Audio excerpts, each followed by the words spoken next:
Hello, everybody. Welcome into SportsDay Insider presented by the Dallas Morning News. I am Kevin Sherrington, joined by my pals, Evan Grant, and for the last time, David Moore, who is not only exiting this podcast, he is exiting the Dallas Morning News of his own volition, which is a triumph. Yeah, I was going to say, you sound surprised by that. David, if you could go out on your own 2 feet these days, it is a remarkable accomplishment. Well, I was going to say it is better to ride into the sunset before you're shot off the horse. So I think I saw that in a Western or two. In all seriousness, this is a sad day for Evan and I. When we started this podcast 10 years ago. Well, for you, Evan gets more audio time, so I think he's fine with it. He likes that part. But we started this podcast 10 years ago with me and Evan and Barry Horn, and then after Barry moved on to the life of retirement, now we picked up David, and now we've outlasted David too. I'm not sure what this means. I know that I'm older than David, not a lot older. That has been an old joke on this podcast. Just because he looks a lot younger doesn't mean that he is actually a lot younger. But David has been a remarkable teammate. I have always regarded the Dallas Morning News and SportsDay as a great team. It has been the greatest privilege of my career to work here and to have teammates like David, who has been here most of the time that I've been here, except for a couple of dalliances in other places. And he's done a remarkable job covering whatever he's done, whether it's been the Mavericks or the NBA, or obviously covering the Cowboys now for, I guess, how long has that been, David, that you've been on the Cowboys beat? It's been a minute. It's this is my third tour of duty on the Cowboys. Probably this time's been 15 years. That sounds right. And then, so altogether, how many years have you covered the Cowboys? Well, I've been at the Morning News for 32 years. So I guess it's 19 years of day-to-day coverage of the Cowboys. I'll take it back. It's 20 years of day-to-day coverage of the Cowboys. And even in those years when it wasn't day-to-day coverage, I was part of the playoff team back when they were going beyond the divisional round of the playoffs. And they hung around for a bit longer in January and February than they seem to now. Yeah. David, go over with us your journey. I know that you went to school at North Texas, and then after you got out of there, what did you do? Went to North Texas. The first job I had out of there was at the Fort Worth Star-Telegram, covering TCU football and Southwest Conference basketball, which is where you and I first crossed paths, because with those Houston teams that went to the Final Four in back-to-back years. Yes, sir. In fact, I was thinking about the other day, there was the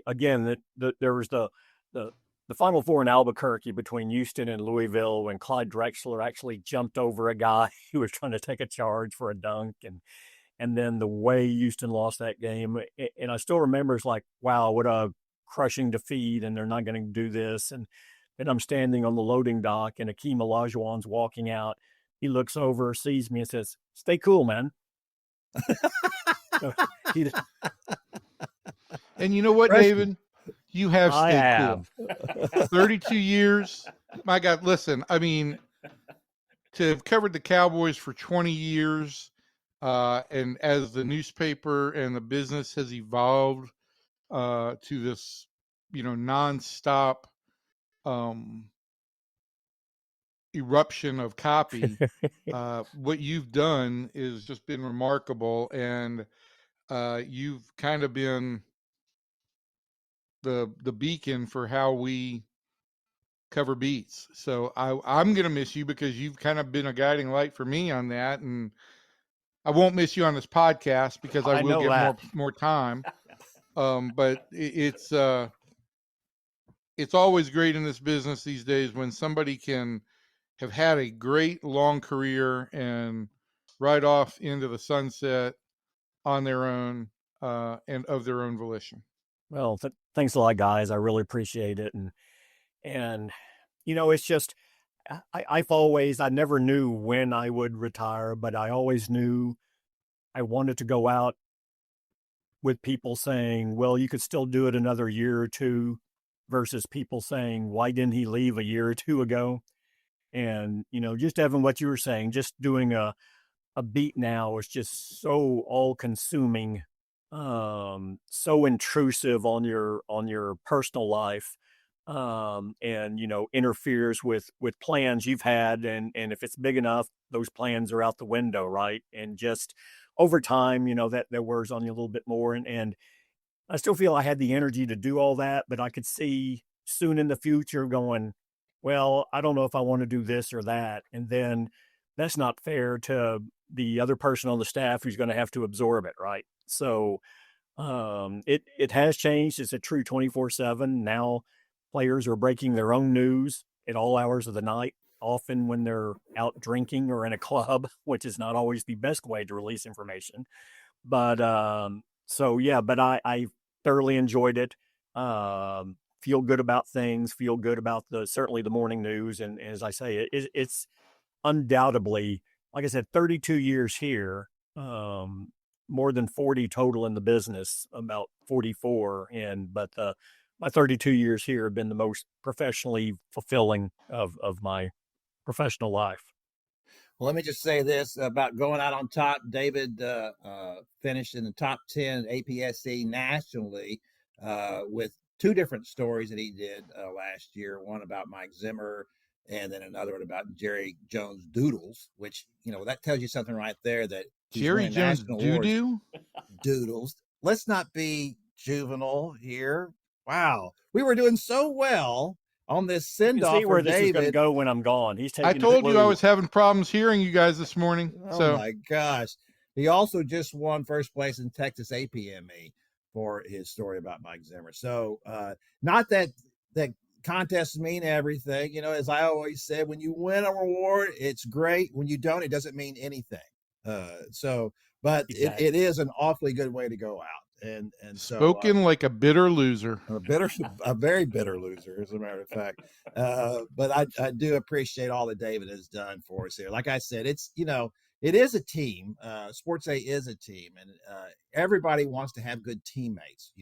It's no different from the Rangers, Stars, Mavericks, Cowboys. You want to have good teammates around you, people you can count on, and we could always do that with David. So we appreciate it, David. And so before we devolve into a sobbing mess here, we would like to go ahead and start our actual podcast. So we're going to talk about the Cowboys and what they did last weekend. David, I don't know that any of us had Tyler Booker.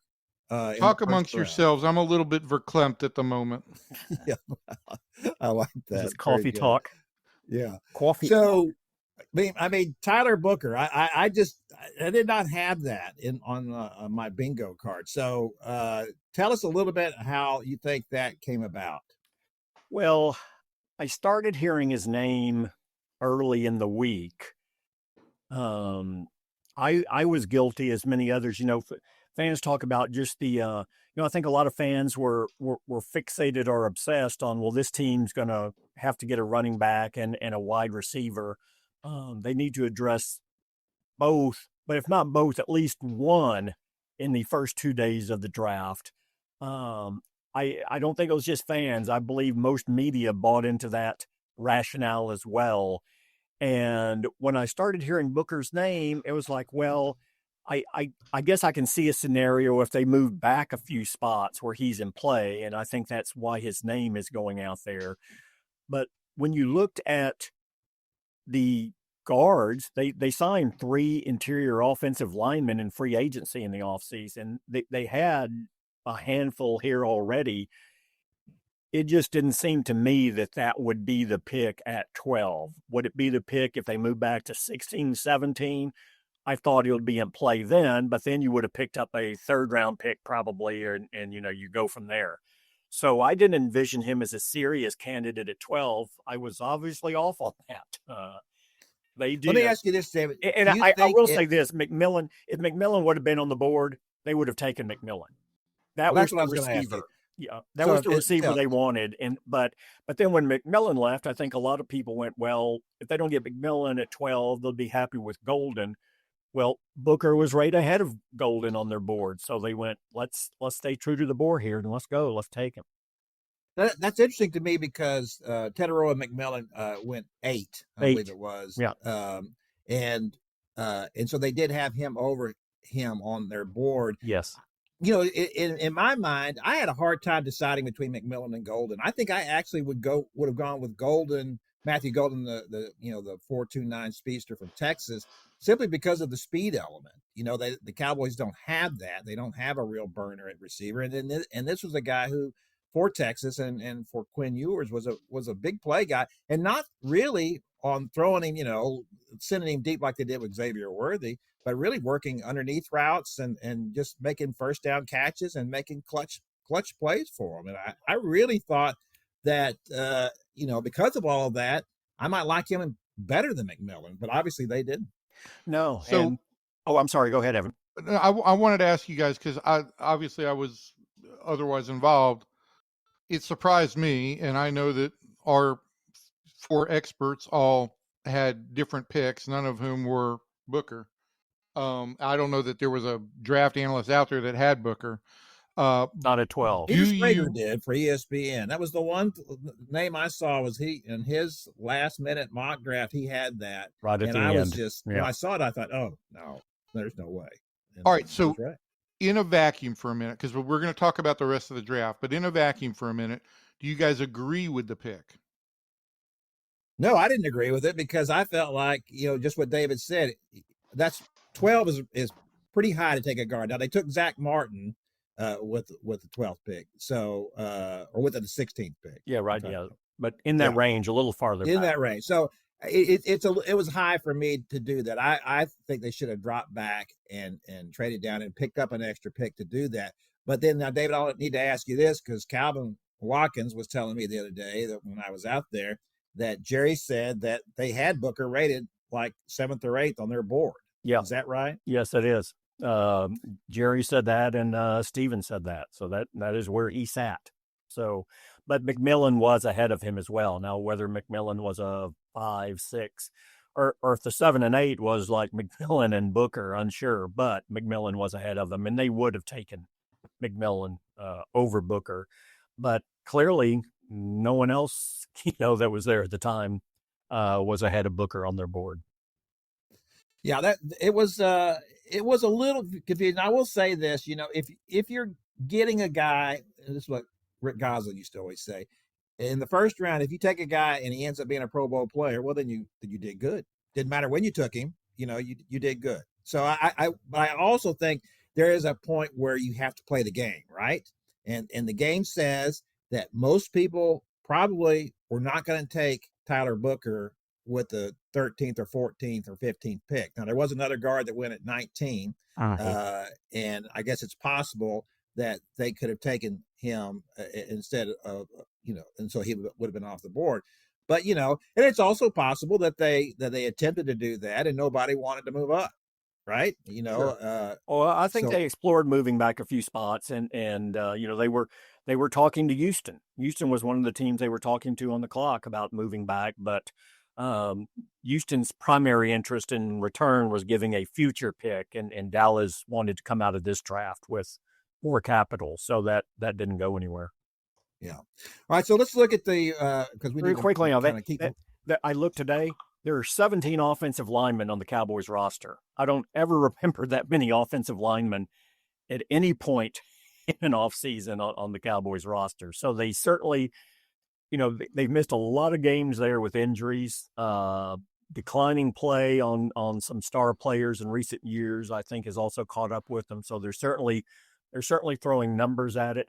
One other thing I will say about Booker, he was as impressive in his introductory interview as just about anyone I have seen in my time there. He was he clearly is an alpha leader, but he's very thoughtful about it, very smart. And I was talking to people in the organization, and I said, when was the last rookie you had come in that you had this feel about how this guy just gets it. He's going to be a great presence in the room.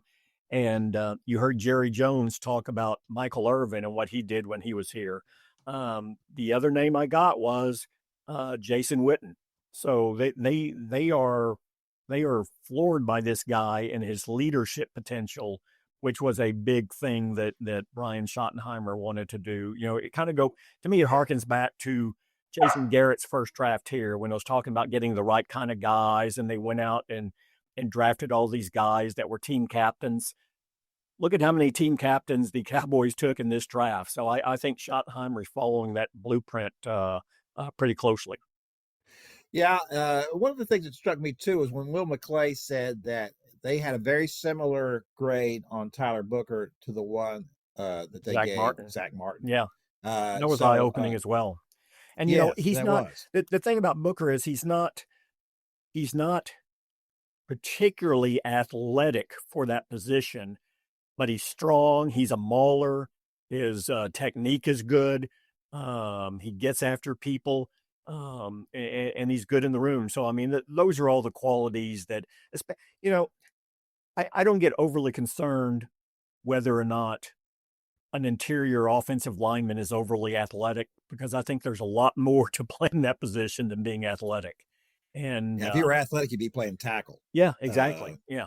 So, or tight end, whatever. So yeah, the knock of, and I remember that when, Travis Frederick, when they took him, they moved back and took Travis Frederick back in the early teens. And it was like, well, why do him? He had a horrible 40 time. My response was, how often do you see a center run a 40? You just don't. No, that's not, there are things to compare metrics to look at what he can do, but a 40 time on a center isn't one of them. No, that's right. Absolutely. All right, let's look at a couple of the other picks that they made there, because they go into the second round, and I never got a pronunciation for Donovan's last name. Did we get the defensive end from Boston College? Yeah. Let me. Izaraku, is that possible? Izaraku, yeah, it is. Ezaraku, yeah. Okay, Ezaraku. Okay. Mm-hmm. And who had, I think, 16 and a half sacks for Boston College last year. His numbers were very similar to Abdul Carter's of Penn State, of course, who went, very high in the draft. Now, that's a different conference, but the ACC is not a bad conference either. And certainly there was a lot of feeling that was a great pick. I know John Oettinger was a draft analyst who used to work for SportsDay. And he was gaga about that pick.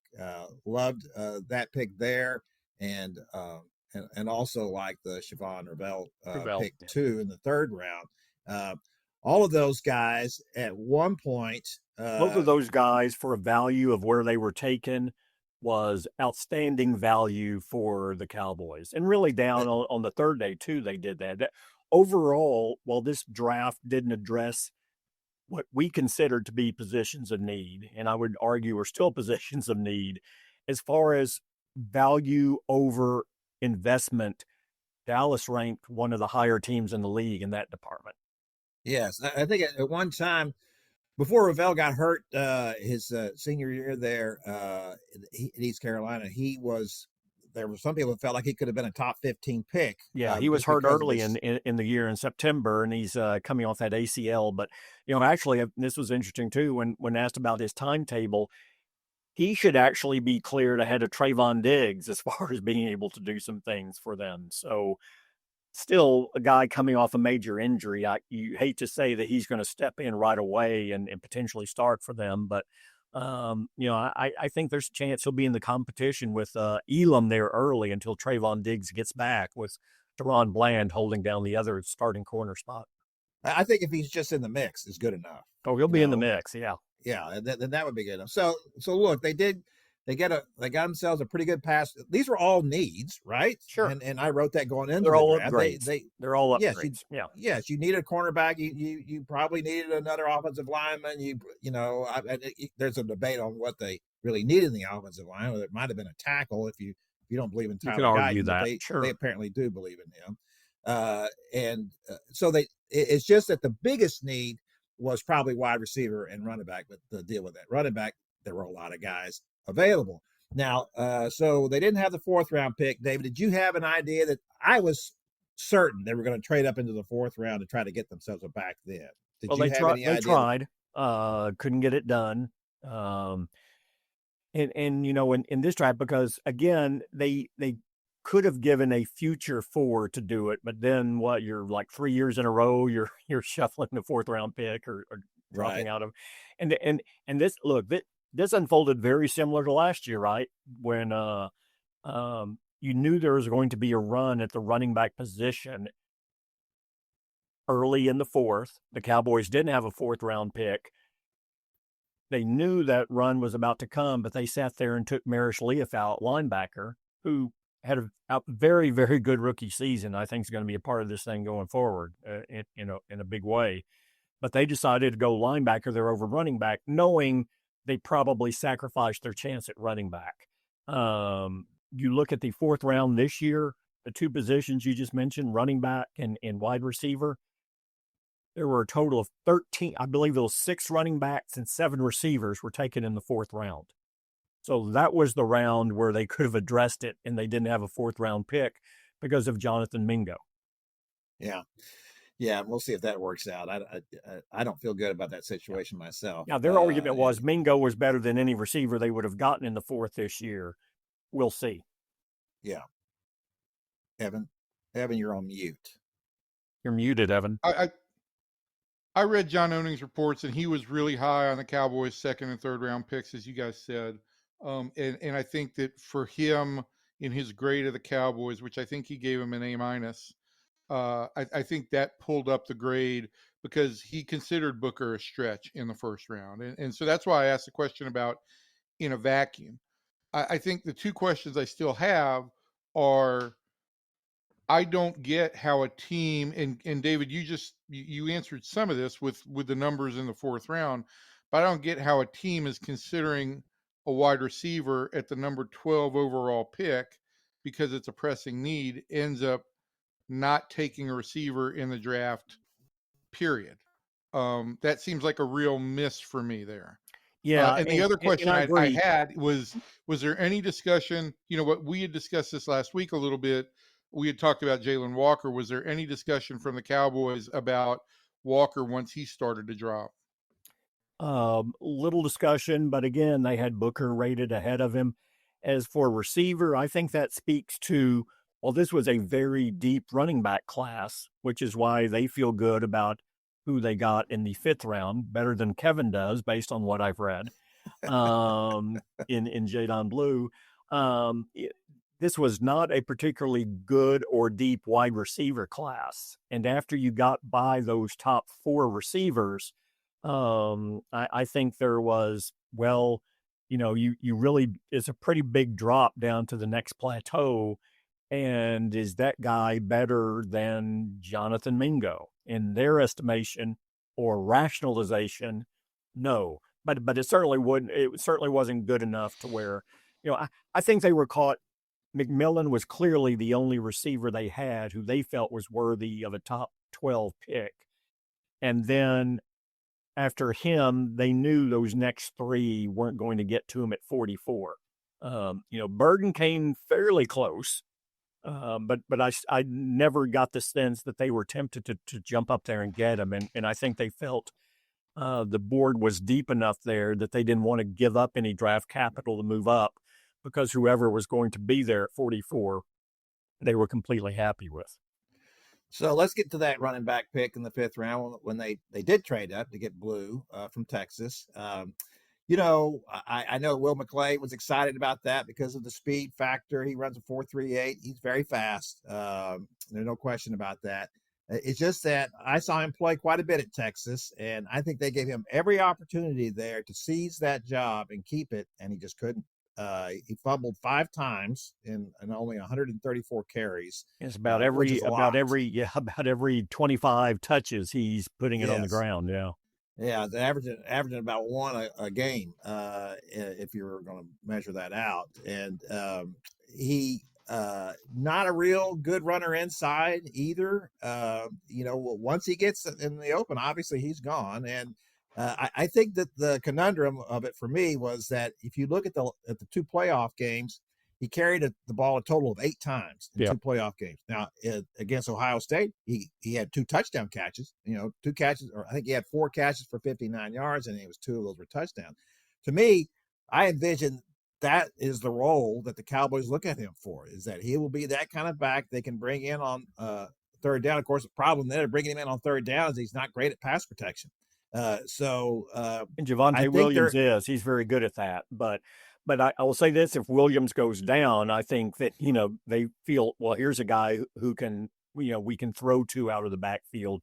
He's, in my mind, look, when they didn't take a running back in the first 2 days, they resigned themselves to, we're going to do this by committee again. And it was like, which of these backs gives us something we don't have? Blue with the speed gives them something they don't have.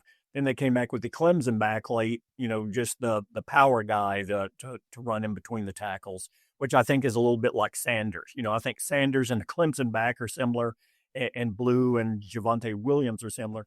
But I think going in, I think Williams is going to be their primary back. But it's and work Blue in there, and then either Sanders or the other draft pick will kind of get it. We'll go from there. Yeah, it'd be interesting to me. I was a little more intrigued by Phil Maffa as a running back, because of his size. He's like 6'1", 235.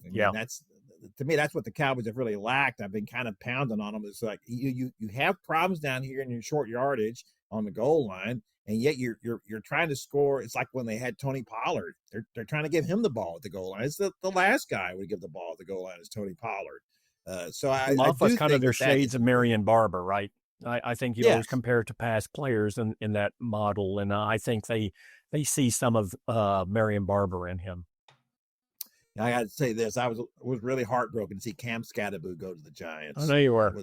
That was my guy, Cam Scatterbo. He would have given you that kind of thing. I will see what kind of career he has, but that was the thing too. The Giants had a good draft, and they had a lot of course, they had a lot of picks, and they had a lot of high picks, and so that's the advantage of being terrible, is that you get an opportunity to really improve yourself. So we'll see. The advantages of being terrible. Yeah, exactly. All right, that's going to do it for our Cowboys segment of our podcast. We could keep on talking, but we got a lot of stuff to get to here. So let's talk a little bit about the Rangers and how that slugging that they were going to do isn't really working out for them, and really neither is anything else offensively. And that has been a little bit of a mess. And the real crime of it is that I can't remember, Evan, when I've seen the starting pitching of the Rangers the first month of the season be better. This has been as impressive a run by their starters as I can recall. And I know that offenses as a whole are not generating a lot in baseball, but still, it has been remarkable what they've done so far, and to kind of squander that somewhat really seems like a crime. Well, yeah, I mean, the answer to that is yes. The obvious potential solution is if this offense ever gets on track, it does have the ability to, cover up once the pitching staff maybe wears down a little bit. But this certainly seems like a real wasted opportunity to get out to a really hot start. The pitching has been better than expected. The bullpen has been outstanding, and the Rangers they've just not been disciplined at the plate. They have chased too much. We can get into some of those specific numbers, and they've tried to do too much, I think, when they've had runners on base, and so it's created a mess. And Kevin, I think there's also some, some additional factors here. I think one is you cannot under or overestimate how important Evan Carter was going to be to this lineup, because that was the guy that they counted on to be a potential leadoff option who works every count, who takes lots of pitches. And they haven't had that. And because of that, it's forced them to kind of shuffle around. And we've seen different guys hitting leadoff as Marcus Semien has dropped down, but they're missing they're missing that element of an extra guy who can get on base. And that, at the top of the order, and that puts more pressure. It's meant Corey Seager is hit with nobody on base a lot. It's meant the same for their run producers. The thing that bothers me the most about all this, Evan, is that, sometimes it just takes guys a little while to get going offensively, to get their swing right, their timing down. And certainly we know that about Marcus Semien, and that's the case with him. But what has been more bothersome than anything is that, the guys they added, Jock Peterson, who obviously had a horrific start, and Jake Berger, whose start hasn't been a lot better. But these were guys that came with, high on base percentages. These were guys that were very discerning at the plate. They weren't striking out a lot. They were taking pitches. They were drawing walks, and none of that has happened. It is one thing not to be hitting, but when you're not having good at bats, that's catastrophic, to me in an offense. Because for one thing, as we talked about before, just get on base, because if you've got any wheels at all, and the way the game is structured now and the way the rules are, then you can end up with a double here, because you're going to steal second. Yeah, I listen, Peterson's just gotten off to a dreadful start. And there's no other way to explain it. He's really struggled to get out of it, though. The last, what went kind of under the radar is last week on that road trip, he did start to hit balls harder and did reach base a little bit more consistently. But he's certainly, this is the worst start of his career. Berger, on the other hand, I mean, we talked about how much he slugs and what he does against the fastball, but it is a guy who struck out 150 times last year, and he only walked 31 times.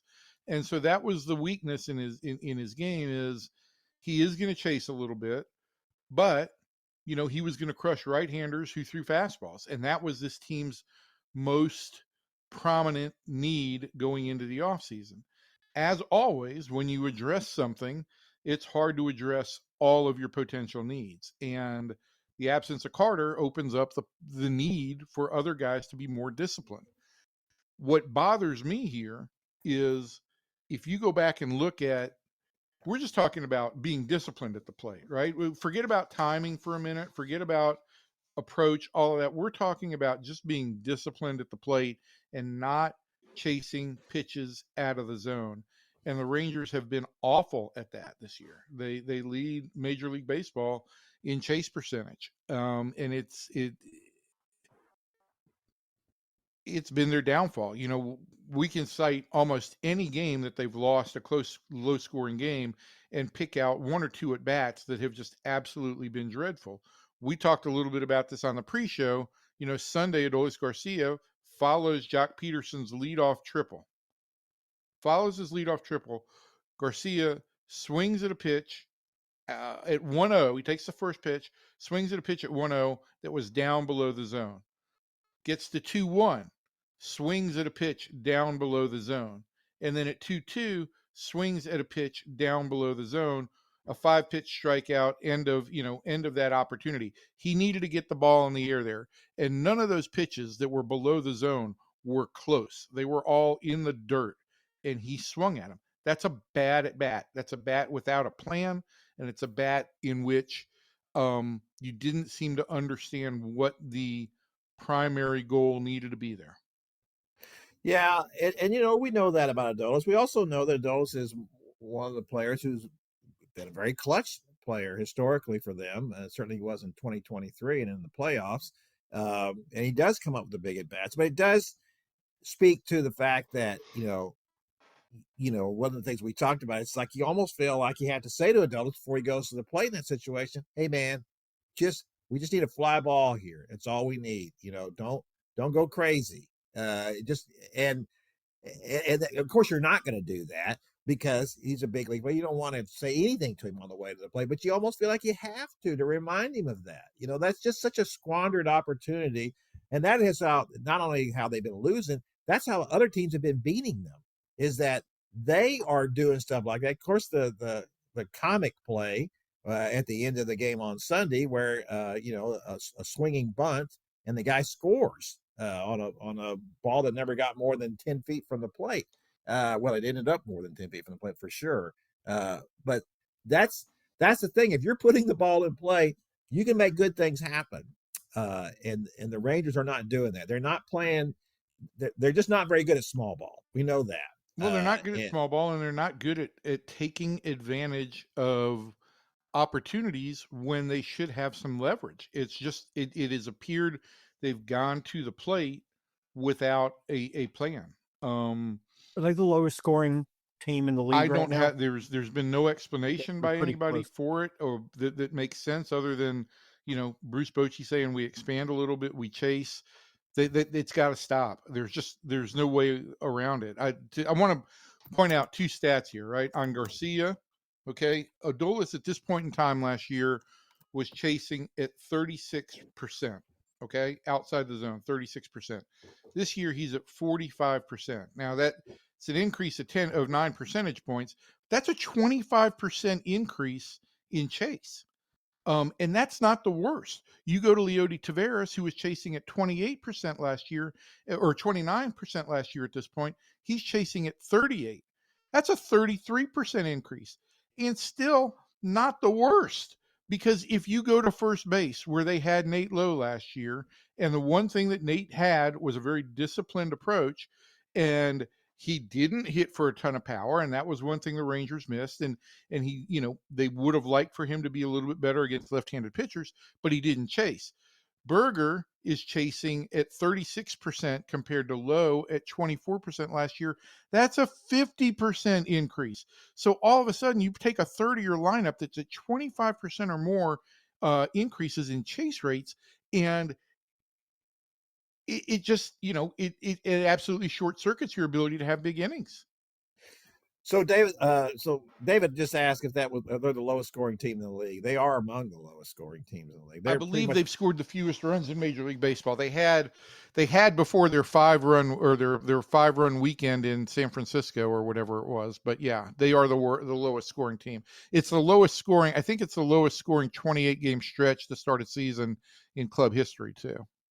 All right, so let's look at this. Before while we were still in spring training, I sat down with Chris Young, and he said a lot of things. And one of the things he said was he was not going to put up with the same kind of start to the season like they had last year when they got themselves in a hole. They are winning more games now than they won last year, but that's primarily because of their pitching. Chris intimated to me that he was simply not going to put up with a bad start. He did not elaborate on what that meant. If that meant that people were going to get fired, people were going to get traded, whatever that means. You did get a response from him the other day. It was a text response, which kind of tells you that, he didn't want to say too much at that time. He did indicate, however, that, it's across the board. It's not just one or two guys, which I would agree with that. It is pretty much across the board, the offensive problem. So what do you think that means, Evan? What do you think that portends for this lineup, for the coaching staff, whatever? Well, look, I mean, the question I've had on social media over and over and over again is fire the hitting coaches, fire the hitting coaches. Why don't they fire the hitting coaches? I will point out that Donnie Ecker was the hitting coach in 2023 when this offense went bonkers. It has been a season and a month that this team has struggled offensively. And I think when Chris Young says, he puts the blame on everybody, that he's certainly not going to say, hey, I'm looking directly at the hitting coaches. But rational thinking makes you believe if lineup changes don't work, and there's not a lot of personnel changes that they can make, though I do think that they're going to go back to Evan Carter in center field sooner rather than later. And I think we've probably seen the last days of Leody Taveras as a starter. That's about the only drastic personnel change they can make. After that, then you get into the whole narrative of, do you need another voice? Do you need to change the messaging? And there's part of that, to your point, that Chris Young said he's not going to stand for the same kind of start that they had last year. At this point, they are at 15-14 as we record this, the exact same record that they had after 29 games last year. But the other part is, you're at that point, you're just trying things. You're just hoping that a message gets through. I don't know that there's a definitive fix there. The definitive fix is that these guys need to stop chasing as much as they are, and just trust themselves a little bit. And I don't know how you get that across to them at this point. Yeah, I don't like the idea of changing hitting coaches in the middle of the season. Not in a season where the West is so winnable, and the idea of right in the middle of the season, now we're going to have a completely different message coming from the hitting coaches, unless it's somebody they already knew, it's somebody in the system they could bring up that they trusted to do that. That's possible then, but that is just seems like a disaster waiting to happen. But let me just add this to that, right? They hired Justin Veal as their hitting coach. Donnie's title is offensive coordinator. They hired Justin Veal from the Giants who was the sitting hitting coach there, as their hitting coach. Justin and Donnie worked together in San Francisco. They were a team in San Francisco before he came over here. And my point is that they kind of doubled down on this offense and this philosophy this winter. I don't view Bruce Bochy as the kind of manager who's very high on making in-season changes to his coaching staff. I think he largely believes, look, these are big league players and they need to figure out how to get it done. And so I think if you do all of that, again, these are drastic measures. I will say this. In 2011, the Rangers changed hitting coaches 3 months into the season. They had hired Thad Bosley as their hitting coach after Clint Hurdle left to take over the managerial job with the Pirates, and they fired him when they didn't think their offense was working and the message wasn't good. So it happens. The Rockies have already fired their hitting coach and brought Clint Hurdle back to be their hitting coach. So there's less. I think there's less leeway for coaches and for players, obviously, than ever before. But I think this year really it falls on some of these players to simply have a little bit more self-awareness of the situation and pick a lane, man. Pick a lane, look for a pitch in that lane and swing at it. Simplify it. And maybe that's the one thing in the message that needs to be changed, is to simplify it just a little bit. I don't know if I'm not in these hitters meetings, but I think, look, you can start getting a lot of thoughts running around in your head, and you don't want that at the plate. My problem, though, with comparing it to 2011 is it's a completely different game now. I mean, back then, the hitting coach, was it just somebody who kind of make you feel good about what you're doing and then they kind of work with you a little bit? Now there's so many metrics that are involved and so many messages sent out there already that that it just seems like you're taking something that is it's like you're walking into the computer room and you're taking out a complete computer and now we're going to plug in another one. And it's like, man, I don't know that can work in the middle of the season anymore.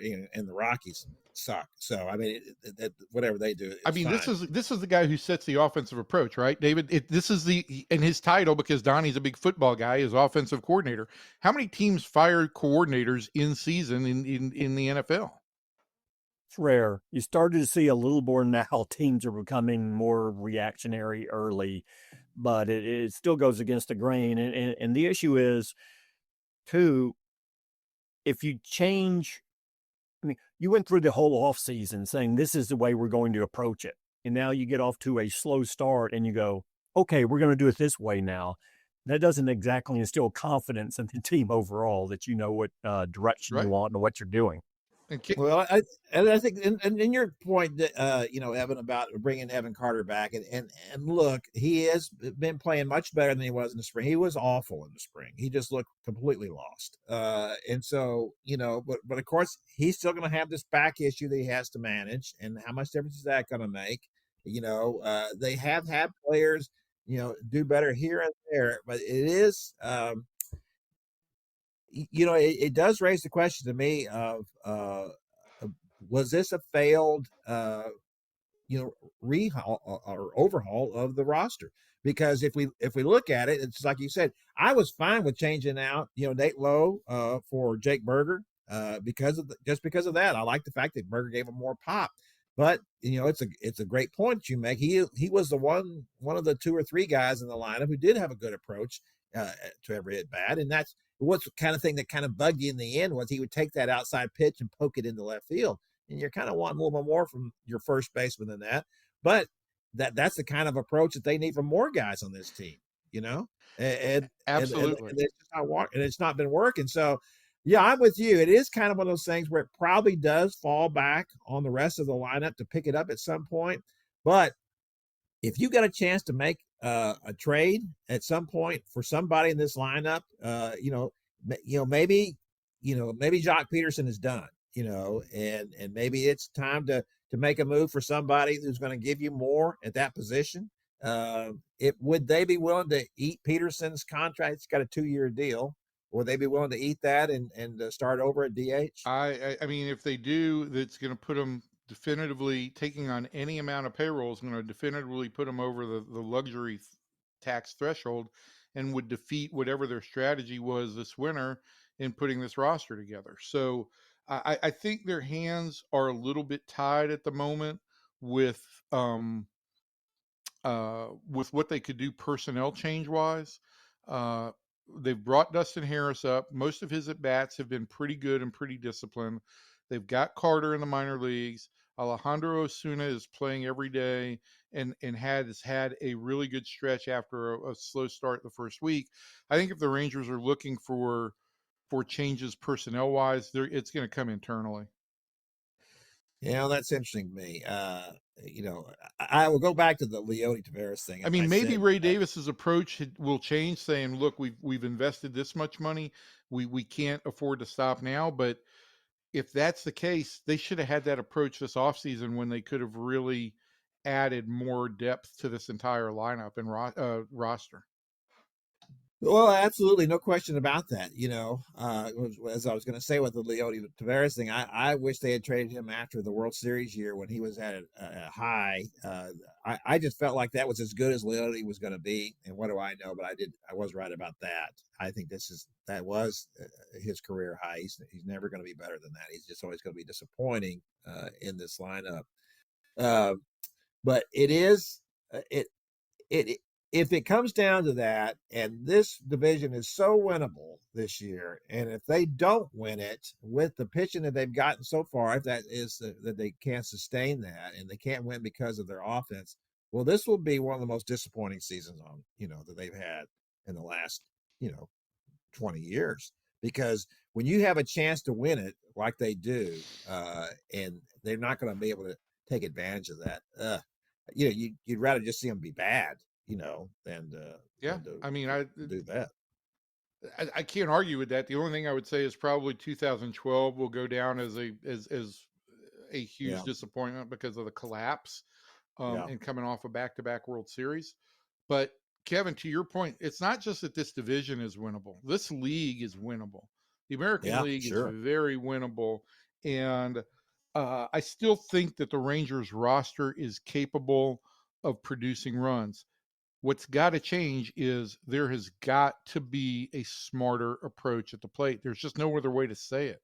They're chasing way too many pitches that aren't close to being strikes in counts where they don't have to chase. Yeah, it's maddening to watch. There's no question about that. All right, that's going to do it for the Rangers segment of our podcast. We're going to move over now to a little potpourri. In David's last podcast, we're going to do potpourri because he loves potpourri. I love potpourri. Much. Yeah, he does. Can we bring in our expert Skates Sherrington to talk about the ice, the hockey? We're going to talk a little hockey here to get things started off. The Stars had a big win over the Avalanche as we're taping this on Tuesday, on Monday night. That was very impressive. When they got out to the 3-0 lead. Well, they scored 9 seconds into the game, which is a Stars record for a playoff game to score that quickly. Wyatt Johnston scored.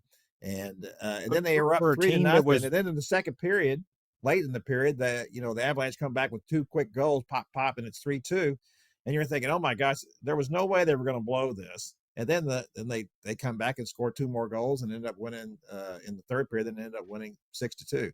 So a very impressive win for the Stars. And in that situation when the series is tied 2-2 and you go up 3-2, that is a massive win because as Leah Simakopoulos pointed out in her 5 thoughts today, the teams that are up 3-2 go on to win 79% of the time.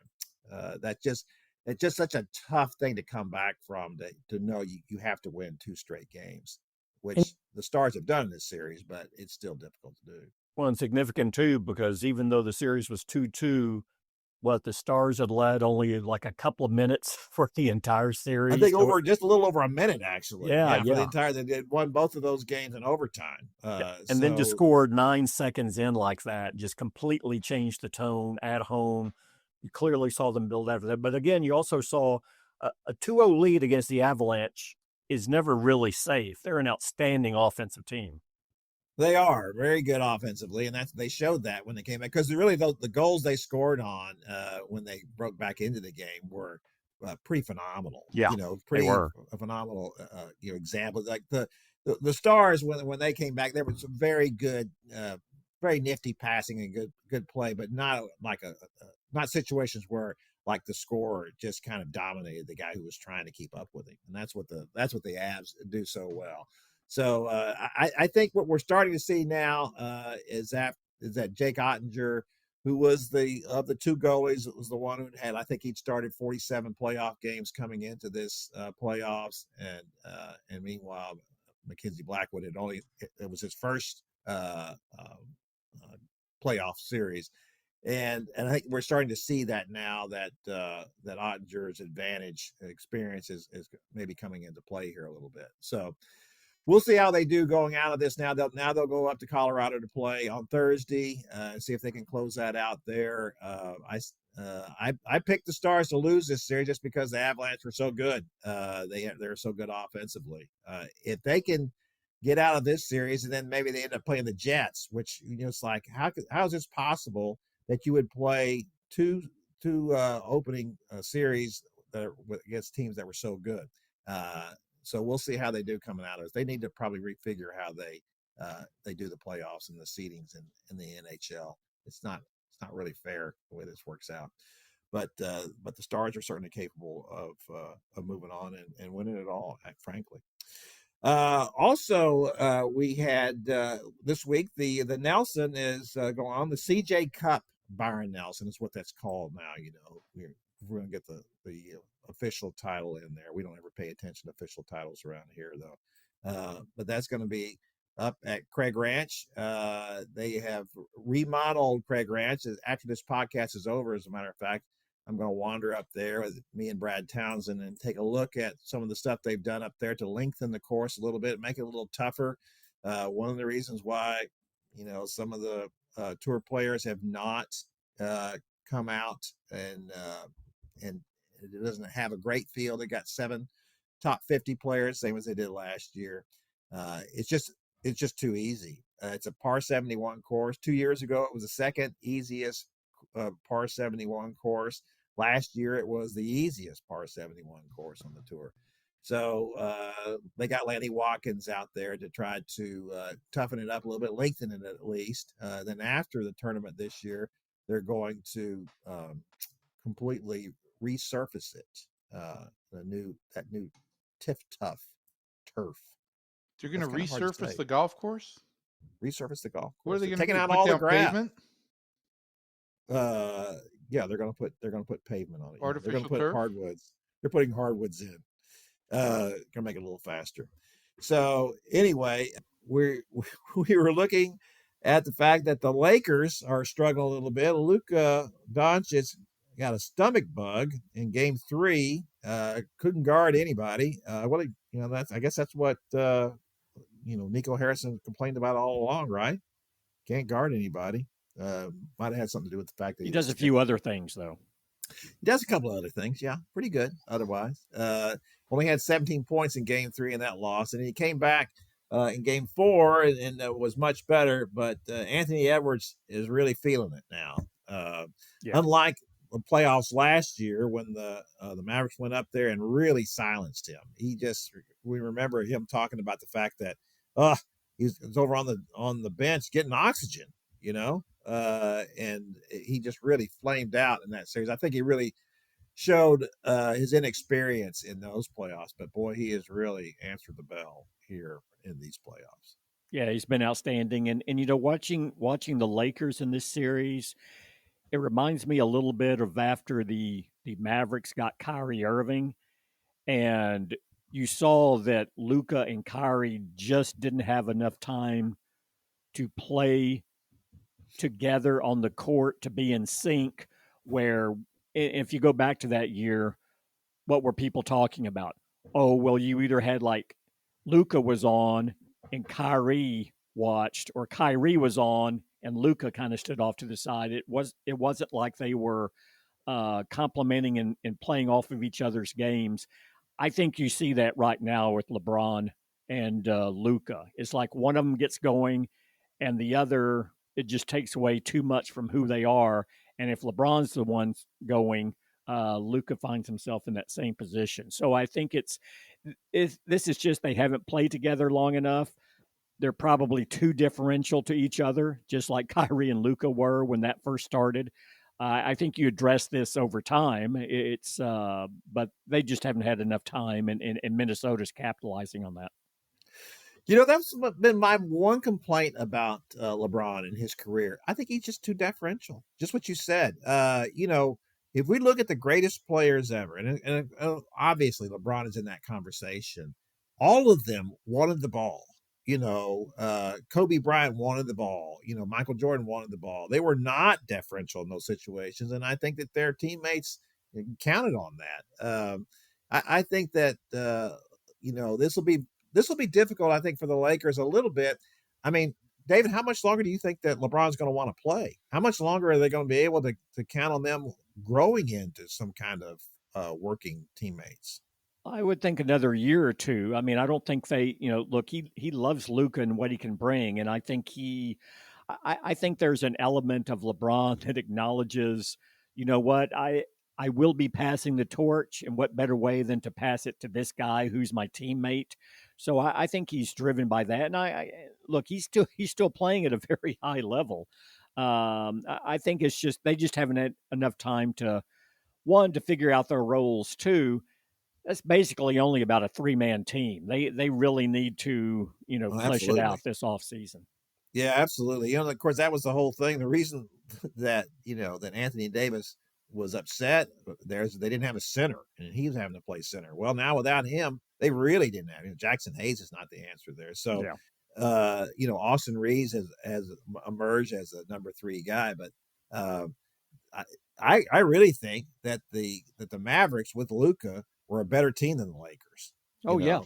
No Uh, and question. Yeah. and so Luka has left an environment where they had kind of put the kind of players around him that he needed to have around him, whether Nico Harrison thought that or not. And now he's gone to a place where you're playing with one of the greatest ever.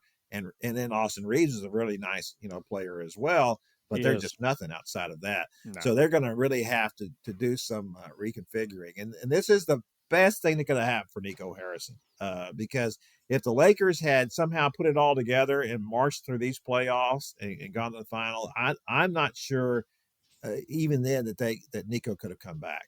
I think that I have said all along that you got to at least give Nico another season here to see if this can work out, this great experiment that he has taken on. But if that would have happened, and I didn't think it was going to happen, but if that would have happened, the Lakers had done that, it would have just been an untenable situation here for Nico. Yeah, I think the assault's going to abate a bit with if the Lakers do go out here, especially if they go out a pretty easy out the way it looks right now. We'll see what happens. Yeah, I think it does look like an easy out to me. All right, speaking of easy outs, David, we want to give you this opportunity now in the couple of minutes that we have left to say whatever it is you want to say about the morning news. You can say it now, and it won't cost you your job because you've already done your exit interview, and it's all but I done. need to get my final check, so I think we need to keep that in mind. Oh, David, in your long career, was there anything that you would have wanted to cover that you never did get to do? Well, I would have liked to have done some more Olympics. Yeah. I never did a Masters. I would have loved to have done a Masters. Done a U.S. Open, did a PGA, not a Masters. That would have been great. But I guess on ending it's I've had some people go, well, well, why now? You know, my timing's always been impeccable. I mean, my day-to-day coverage of the Cowboys was sandwiched between their 5 championships. I did cover the Mavericks title run when they won the title, but I wasn't the NBA writer of the day-to-day. At that point, I was actually doing the Cowboys and just swung over. So as I said, my timing's always been impeccable. So I just decided now, with the market so strong and all of the economic indicators looking so good, this was the time to step away. Yeah, that's right. Cash in that 401k now. There you go. Good thinking on your part. Well, Thank you. yeah, we're not going to hold that against you that didn't happen. I don't think though this means that the Cowboys are going to win it all next year, David. I don't know. I will say I was there for the other day when Jerry Jones came in and gave you a very heartfelt toast. I thought this was classic Jerry to me. Is that I know people think that I don't like him or even hate him. First of all, I don't hate anybody, and for everything that Jerry has done, it's nothing personal to me. It's his football No. team, and you can't help but like him. To me, he's a lot like Barry Switzer, who was in his own way a scoundrel and did a lot of things that weren't so good. And that's the same thing you could probably say about Jerry Jones. But they're impossible not to like. They try so hard to to get along with everybody, and Barry's more likable to me than Jerry is, because I do think that Barry is very sincere about all of that. But I was struck by what Jerry said to you, and I thought it was very nice. I wonder what you thought when you were done with that. No, I was touched by it. I really was. It was very meaningful. Wasn't aware that was going to happen. Somebody said, "Guy, he talked for almost like 7 minutes about you." And I said, "Well, you got to understand, a Jerry burp takes about 4 to 5 minutes. So I mean, he's that's not really all that long in Jerry time." But This is true. I didn't know until Tad Carper, the PR director, walked up right as the 4 of them were walking in and said, "Don't ask any questions. Jerry has a few comments first." So then that was the first time I got a sense something was up. But since Jerry was so nice to me, let's kind of end this, and I'll say that it's very interesting. So many people come up to me and go, "What is Jerry Jones like?" And before I can utter a word, they proceed to tell me what they don't like about him, what infuriates them. How could he do this? What about that? So I listen and nod, and I say, I understand. I agree with all of that. All I can tell you is this. If you spent 10 minutes in a room with Jerry Jones, you would walk away. It wouldn't change your opinion of how he runs the team or the mistakes he's made. But after that 10 minutes, you would walk away and say, I kind of like the guy.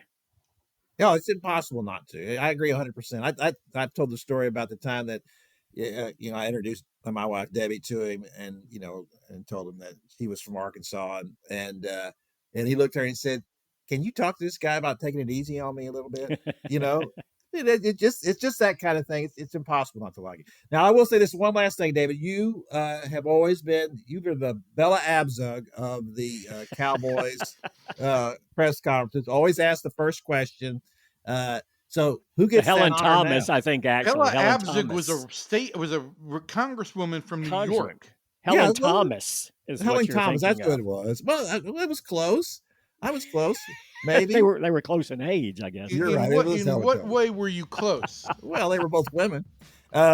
So anyway, Helen, you were the Helen Thomas, not the Bella Abzug. You might have been the Bella Abzug of the Cowboys press conference too. But anyway, you were the Helen Thomas. So does that mean Clarence Hill is going to ask the first question now?